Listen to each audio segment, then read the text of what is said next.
Olá a todos, eu sou a Andréa Pereira, a gente está aqui no nosso terceiro podcast e para dar dicas, né, de como ter uma longevidade saudável. Para você que perdeu o primeiro, não deixe de escutar, que a gente está falando do que é o longevidade. E no segundo a gente tem mais dicas aí de geriatria, de mercado, de ortopedia, para você que quer envelhecer de uma forma mais saudável possível. Eu estou aqui, né, hoje com Morgane Rodrigues, hematologista, e uma das coisas que eu mais escuto no consultório é se é normal eu ter menos sangue porque eu tô mais velho, que eu tenho mais de 60 anos. As pessoas têm menos sangue mesmo? Você sabe que nunca ninguém me fez essa pergunta? Ah, tá vendo? É porque a pessoa que vai no hematologista já vai direcionada. É verdade, nunca ninguém me fez essa pergunta, né? A gente tem, né? Com o tempo, assim, a gente acaba perdendo, assim, a quantidade sanguínea total, não, mas que faz parte, né, dessa, digamos assim, fisiologia, né, do envelhecimento, né? Mas eu acho que o que seria mais interessante se perguntar, né, é assim, é normal uma pessoa, um adulto mais velho ter anemia, que às vezes a gente vê, assim, eu acho que é uma coisa que é subvalorizada. O fato da pessoa mais, assim, o adulto mais velho, sei lá, 80, 90 anos, ter uma anemia, e você fala, não, ele tá com anemia porque ele envelheceu e isso tá normal. E, na verdade, a gente sabe que não. Então, isso seria até uma dica importante, né? Se você tem anemia, a gente precisa encontrar uma causa. E para o pessoal que está nos ouvindo, Morgane, explica o que é anemia. É redução do quê? É do sangue total?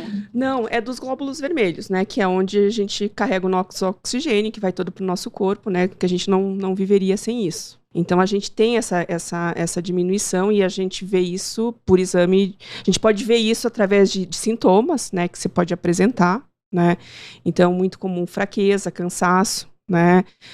Às vezes a gente vê palidez cutânea, tem pessoas assim que por cansaço elas às vezes chegam até a desmaiar, né? Quando é uma anemia muito, muito severa. Mas geralmente você vai precisar do exame para você ver, e é super importante a gente ver o grau, e esses exames laboratoriais eles ajudam a gente a nos guiar para investigar a causa. E outro fato interessante, né, ainda falando da parte do sangue, né, que eu acho que é importante, a gente está tendo muita evolução nesses últimos anos, né? Então, o que a gente vem falando atualmente é algumas alterações clonais que a gente tem em células do sangue que elas aparecem, que elas surgem, né, no momento que a gente vai envelhecendo. A gente não encontra em pessoas com menos de 50 anos, por exemplo. É bem raro, mas que com 70, 80 anos, 10% vão ter essas alterações moleculares nas células do sangue. O que isso quer dizer? Né? Isso quer dizer assim, eu tenho um risco maior de eu desenvolver alguma doença hematológica, né? Então, uma mielodisplasia, uma leucemia. Significa que se eu vou desenvolver? Não, é um risco maior. Mas o que eles estão vendo mais interessante é que tem uma ligação muito forte com o desenvolvimento de doenças cardiovasculares. Então, se diz que você tem essa chance de ter, mas é menor, mas que o seu maior risco vai ser de ter uma doença cardiovascular e pode vir a morrer disso. Então, isso é super interessante, né, que a gente está vendo. Aí você pode me perguntar também, mas eu tenho que fazer algum exame para ver isso? Eu vou precisar checar, eu vou precisar...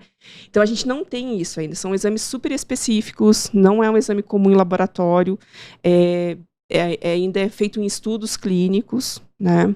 Mas eu acredito que no futuro vai existir formas de você pedir para você ver qual vai ser o seu risco. Meu risco cardiovascular, de vir a desenvolver alguma doença coronariana ou insuficiência cardíaca, né? E principalmente eu ter alguma medicamento, alguma coisa que eu consiga controlar ou que eu consiga reverter isso, né? Então, eu acho que isso vai ser para o futuro. Eu acho que uma coisa que a gente tem que falar bastante, né? Muitas vezes as pessoas... Isso é um hemograma simples, você consegue ver uma anemia.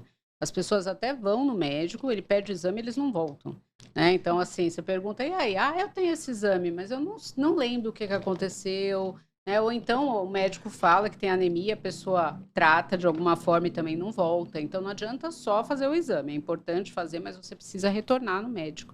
E não esperar ter os sintomas para fazer, né? Eu acho que o importante é você pegar, se tiver uma anemia, pegar isso no início, né? Eu acho que isso é muito mais fácil de tratar. Então, a gente precisa ter a prevenção, né? Isso faz parte da longevidade saudável. Eu acho que isso é muito vista não por mim, assim, eu sou muito referenciada, né? Então, é difícil eu, de início, veio fazer um diagnóstico, assim. Ninguém vai procurar um hematologista, por exemplo, quem vai procurar um geriatra para fazer uma revisão, né? Eu brinco assim, ninguém quer me ver, né? Geralmente o pessoal é encaminhado, né? Geralmente o pessoal é encaminhado. Então, por você, nutróloga, geriatra, clínicos, né? Ou outros profissionais, ortopedistas, né? Então, geralmente são outros profissionais que acabam vendo a alteração e eles acabam referendando ao hematologista. E muitas vezes a gente ouve exatamente isso. Ah, mas isso é normal do envelhecimento, né? Eu já ouvi da magreza do velho. Ah, eu achei que era uma magreza normal. Eu vou falar disso daqui a pouco. Mas, assim, é importante entender que nada é normal. A gente tem que ir atrás, né? Como ter dor não é normal. Tudo isso a gente tem que tratar.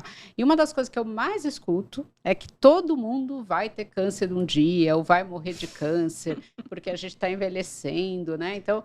Lucila Ponte, nossa oncologista, isso é verdade? Todo mundo vai ter câncer? Olha, Andréia, em medicina não dá pra gente dizer todo mundo, né? Mas é muito importante a gente conversar sobre isso, a associação do câncer e o envelhecimento. Por quê? Porque o principal fator de risco para câncer é a idade. Então, muitos dos nossos pacientes que chegam no consultório não têm nenhum fator de risco, além de ter uma determinada idade. E o negócio curioso recentemente, não sei se vocês acompanharam, teve um grande alarde na mídia, principalmente na mídia médica, saiu uma incidência norte-americana do aumento da incidência de câncer de mama em mulheres jovens, abaixo de 40 anos. E isso trouxe aí uma grande questionamento, mas por quê? Isso é irrelevante a gente entender por que a gente está tendo câncer de mama em mulheres tão jovens, tá?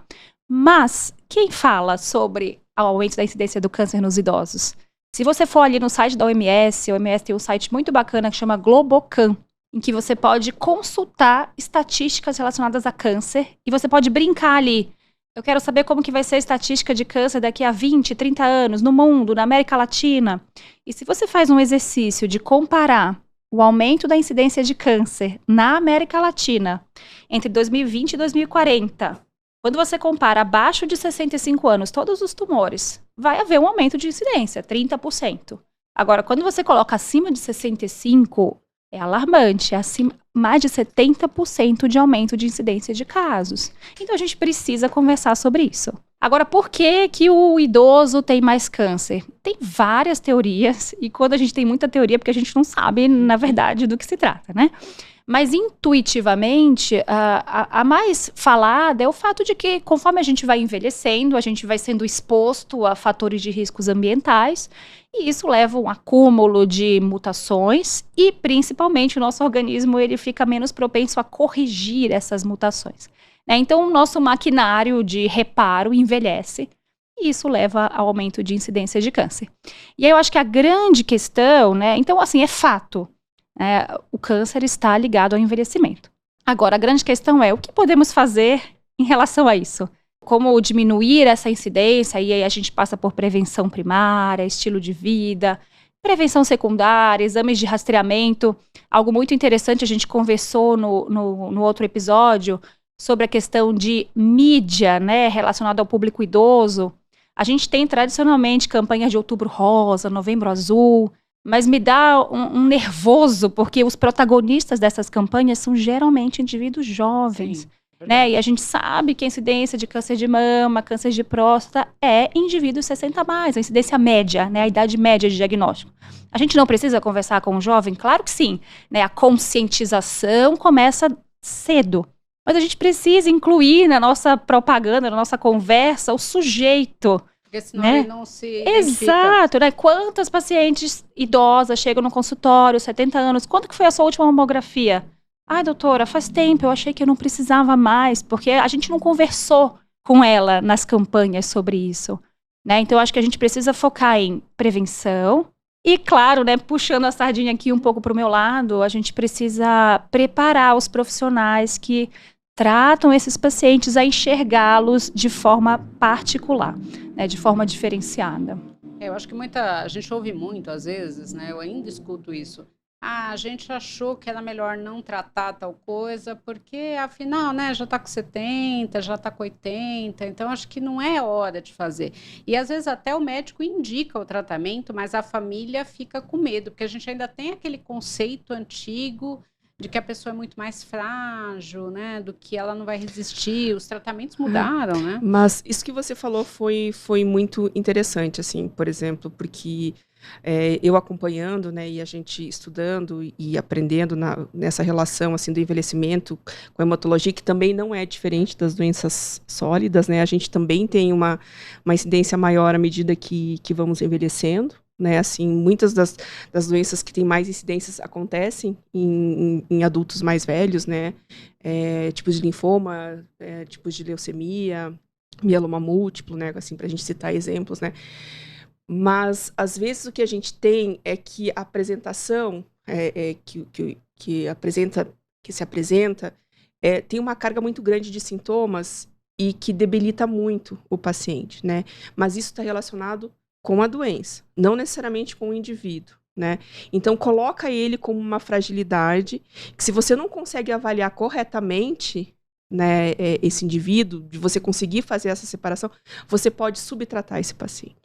Né? E aí os desfechos vão ser piores. E muitas vezes a gente vê que a família não quer nem contar para ele o que ele tem. Então ele não tem nem a opção de decidir o que ele quer fazer, né? Isso é uma coisa muito comum e a gente discute muito isso, porque você tem autonomia para decidir, você precisa saber, né? Isso tá ligado aos estereótipos, né? O que a nossa sociedade acha de um indivíduo velho. Mas isso vem mudando, né? A gente está aqui conversando sobre longevidade. E a longevidade hoje passa por uma revolução. Então, quando a gente fala só na questão, tá velho, 70 anos, veja, a expectativa de vida média do brasileiro é 73. Isso deu uma desacelerada aí com o Covid, mas se alguém chega aos 73 anos, dependendo do grau de saúde que esse indivíduo tem, ele pode viver ainda 10, 15 anos. Então, veja, você vai dizer, você tem 70, não dá para tratar? Negativo, né? Quem é aquele indivíduo, né? O envelhecimento é extremamente heterogêneo. Né? Então, o que a gente precisa entender é que a gente precisa focar ali quem é aquele indivíduo, para que a partir daí, e juntando com as preferências individuais, né? A gente não pode esquecer que o protagonismo é daquele indivíduo, não é da família, tá? Eu sei que isso é um pouco delicado, varia muito de dinâmica familiar para dinâmica familiar, mas aquele indivíduo tem preferências próprias, né? O que ele decidiu que ele quer para a vida dele. Então, o nosso grande desafio é mesclar, né? Desconstruir esse estereótipo que a gente criou do que é o idoso, e escutá-lo também, isso é fundamental. Eu acho que é importante a gente lembrar que ele não é uma criança, né? Muitas vezes as pessoas falam isso, né? Então, agora eu inverti os papéis, agora eu sou o pai do meu pai, eu sou a mãe da minha mãe, e não é isso, né? Ele tem uma longevidade totalmente diferente. A gente vive numa cultura adultocêntrica, né? A criança não tem vez, e o idoso menos ainda, porque vai ter ali um tutor, né? Então, com certeza, a gente precisa conversar sobre isso. As pessoas que nos procuram nos consultórios, por exemplo, com diagnóstico de câncer, pode ser que elas queiram assumir esse protagonismo, né? E o nosso dever é dar espaço para que aquele indivíduo nos diga o que ele quer. Se ele quer assumir o protagonismo, se não, se ele prefere passar isso, e tudo bem. Eu acho isso importante na minha área, né? Eu, como médica nutróloga, o que eu recebo muito, né? São as pessoas que perderam muito peso e a família vem e fala, então, já perdeu 20, já perdeu 25, 30 quilos, mas eu achei que era a magreza da velhice. Então, isso é muito importante. Essa magreza da velhice não existe. A gente tem, isso não é normal. É como a anemia não é normal, como a dor não é normal, né? Então, você tem, sim, começou a perder peso, você tem que ir atrás. E o idoso, para ele se manter independente, ele precisa de massa muscular. Então, se ele envelhece, se ele perde peso, infelizmente, ele perde muito mais massa muscular do que gordura. Isso vai comprometer toda a qualidade de vida dele, né? E uma outra coisa que acontece muito, né? É da pessoa começar a parar de comer adequadamente. Então, a gente vê muito a pessoa mais velha, mora sozinho, mora só ele, a esposa e ele, e aí o que acontece? Eles decidem que à noite eles vão tomar café da manhã, com pão, com manteiga e café com leite, ou vão fazer uma sopa que geralmente é uma sopa rala, que não tem nada. E nessa fase, a gente sabe que tem que aumentar o consumo de proteína, porque o meu músculo é proteína, né? Então, é importante, isso é a primeira coisa que se corta. A gente também tem essa questão de, a lactose faz mal, então eu tenho que parar. E a lactose faz mal para quem tem intolerância à lactose, mas para quem não tem intolerância, a lactose, o leite, né, e os derivados, eles são importantes tanto para a massa óssea, porque eles têm muito cálcio, como também é uma proteína de alto valor biológico. Então, isso é muito importante para manter massa muscular. Então, na dúvida, não, mas eu ouvi que é importante cortar. Pergunta para o médico, né? Pergunta para algum profissional de saúde, ver se o teu caso precisa realmente.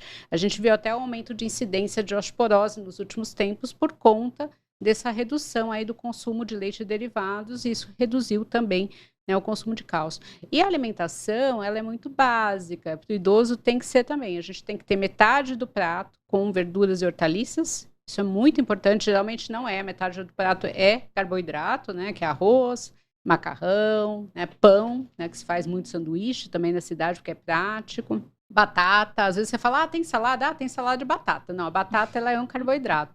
A mandioca, inhame, tudo isso são carboidratos. Isso deveria ficar num quarto do prato. E no outro, um quarto, a gente tem que ter as proteínas, sendo as proteínas de origem animal e as proteínas de origem vegetal. Então, para quem é vegetariano ou vegano, que decidiu depois, né, na longevidade, ter essa característica, você tem sim que consumir mais proteínas de origem vegetal. Muitas vezes a pessoa só deixa de comer as carnes e também perde massa muscular.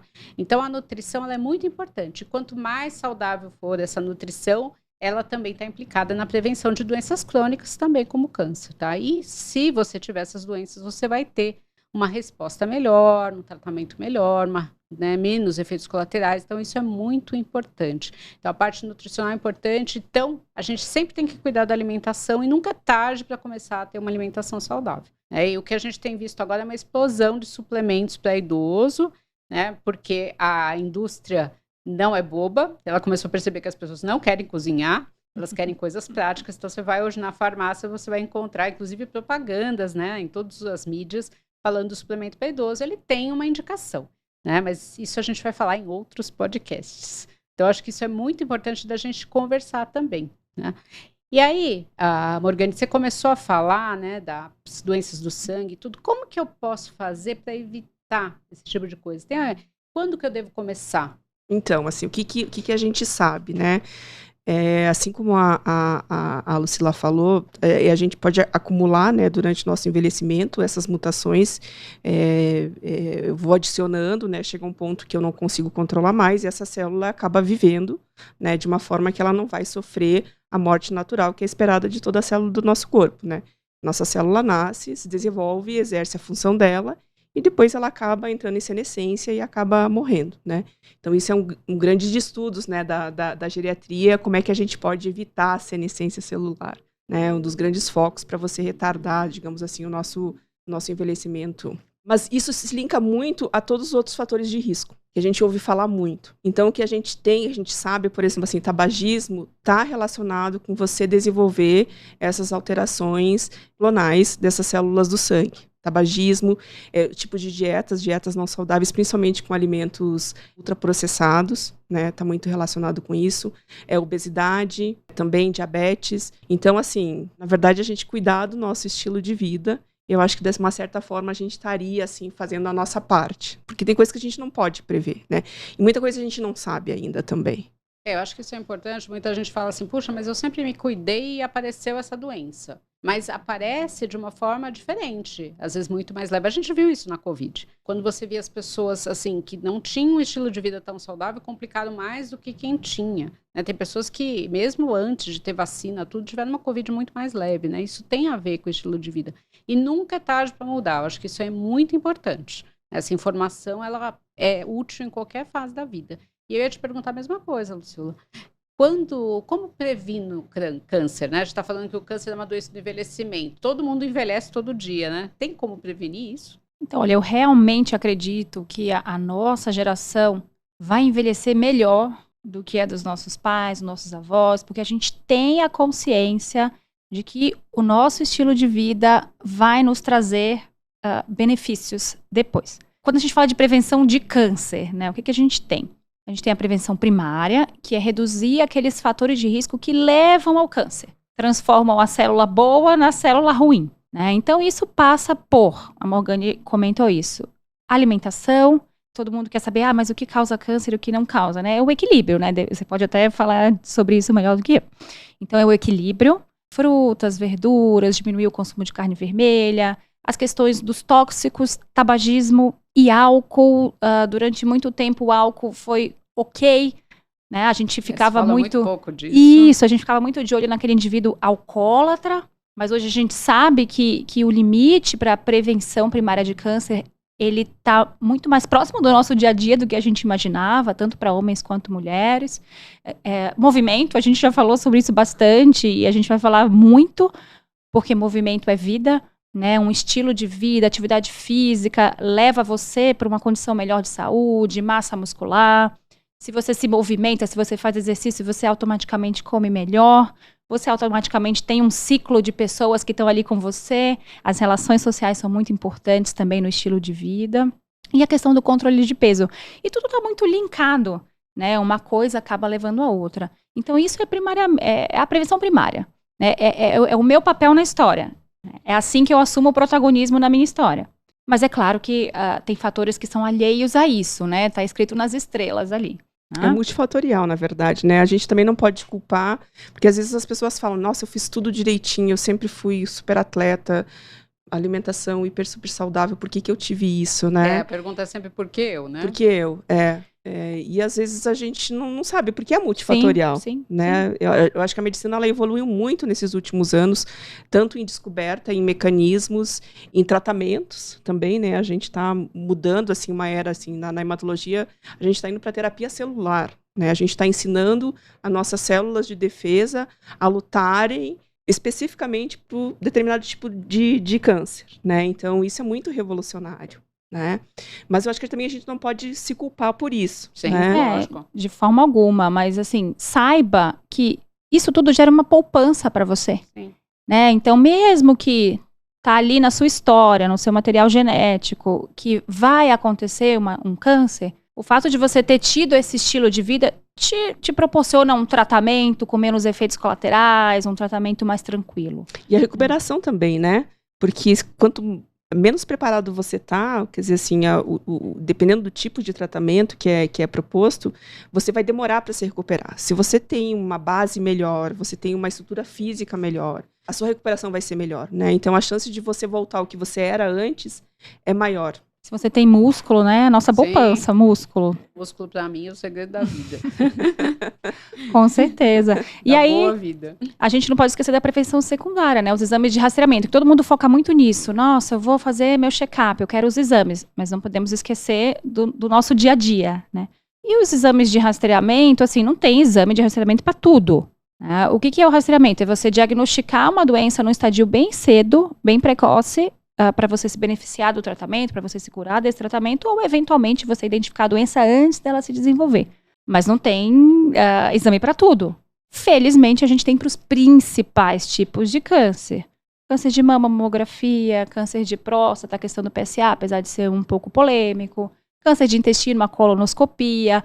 As mulheres, o Papa Nicolau, a vacina do HPV. Então, a gente tem muitos aliados, sim. E isso é importante. Eu acho que isso tudo vai... Apesar da gente ter um aumento da incidência de câncer nos idosos, a gente vai ter uma outra história para esses pacientes, sem dúvida. E conhecimento também, né? De a gente saber conhecer sintomas, ou saber o que não está legal e procurar ajuda, não ficar esperando. Eu acho que isso também faz a diferença, né? Porque muitas pessoas, elas ficam muito tempo com sintomas, né? E elas ignoram, Sim. né? Então, elas acho que isso têm também... medo de procurar e ser alguma coisa grave, né? E no fim não vai sumir o sintoma. Sim. O sintoma não some é a mesma coisa. Eu ouço tanto isso, mas quem procura acha. Eu sempre falo, quem procura acha cedo. Né? A pessoa fala, então, se eu ficar fazendo esse monte de exame, eu vou achar alguma coisa. Mas aí você vai achar cedo. Isso para qualquer doença é importante. Quanto antes você fizer o diagnóstico, maior a sua chance de cura, maior a chance de ter menos complicações. Né? Então, assim, eu falei da parte nutricional, mas a parte de exercício, não existe dieta sem exercício. Tá? Isso vale para todo mundo. Por quê? Para eu preservar meu músculo, eu preciso me mexer. Então, não adianta eu consumir caloria e proteína adequada se eu não faço atividade física. E nunca é tarde para começar. Às vezes eu pego pessoas com 60 anos e falo assim, mas eu nunca fiz nada, eu odeio tudo. Aí eu falo, então, pensa que a maioria das pessoas está vivendo aí pelo menos 73, 80 anos. Você tem aí pelo menos mais 13 ou 20 anos pela frente. Isso vai mudar a história do teu envelhecimento. Então, você vê que pessoas ativas, elas andam melhor, elas têm uma mobilidade melhor, elas têm uma imunidade melhor. Então, eu preciso fazer exercício. E qual exercício? Eu sempre falo que o melhor exercício é o que você gosta. Mas tem que ser musculação? A gente ouve muito isso. Mas a musculação... Não precisa ser musculação. Porque às vezes você odeia musculação e você vai chegar lá e você não vai fazer, porque você detesta. Às vezes você não gosta daquela academia também. Ela não tem aquele preparo. Uma outra coisa, mas tem que correr. Eu falo que sempre que médico só sabe mandar as pessoas caminharem ou correr. Só isso. Parece que não existem outros esportes. Então, vale a pena, às vezes, você retomar alguma coisa que foi da tua infância, da tua juventude, dança. Tem muita coisa que você pode fazer. E a gente tem que fazer regularmente. Não adianta fazer um mês e nunca mais. Então, e o regular tem que ser de pelo menos 2 a 3 vezes por semana. Por isso que precisa ser alguma coisa que você goste. A gente viu na pandemia muitas pessoas que descobriram o mundo online para fazer exercício. Funciona? Funciona. Tem até estudos mostrando que aumenta a massa muscular você fazer online. Mas também não adianta fazer exercício se eu não como adequadamente, porque senão eu vou consumir o meu músculo. Então, são coisas ligadas. Isso é muito importante. E para isso, tem que enfatizar, não é só assim, decidir fazer exercício amanhã e sair correndo, alguma coisa. Eu preciso ter, sim, um check-up médico. Porque às vezes eu tenho diabetes que eu não sei, às vezes eu tenho uma anemia que eu não sei, às vezes eu tenho alguma alteração cardíaca. Então, eu preciso antes ver o que eu posso fazer e começar a ir com calma. E uma das coisas que a gente tem que também procurar são lugares que tenham bons profissionais. Porque muitas vezes, a gente falou aí de tratar, de nem contar para o idoso o que ele tem, muitas vezes eu vejo a pessoa ir na academia ou contratar um personal e ele fala assim, não, mas ele tem mais de 60 anos, então eu tenho que dar coisas muito levinhas. E aí a pessoa acaba não ganhando músculo porque é muito leve o exercício. Então, a pessoa tem capacidade, ela pode ser desafiada, ela pode fazer mais coisas. Eu tenho uma paciente muito engraçada, que ela sempre fez exercício, ela tem 70 anos, e ela foi numa academia fazer o plano dos 60 a mais. E ela falou para mim, doutora, pelo amor de Deus, eu não volto mais lá. Eu vou dormir naquela aula. Aquilo lá, acho que nem criança, é horrível. Então, assim, eu falei para ela, fala isso para eles, porque isso é importante, né? A gente está aqui no nosso tempo máximo. Queria agradecer vocês que estão nos ouvindo. Não percam os outros podcasts. A gente deu uma pincelada aí nesses 2 episódios sobre como ajudar na longevidade, mas nós vamos ter muito mais episódios aprofundando toda essa parte. Obrigada.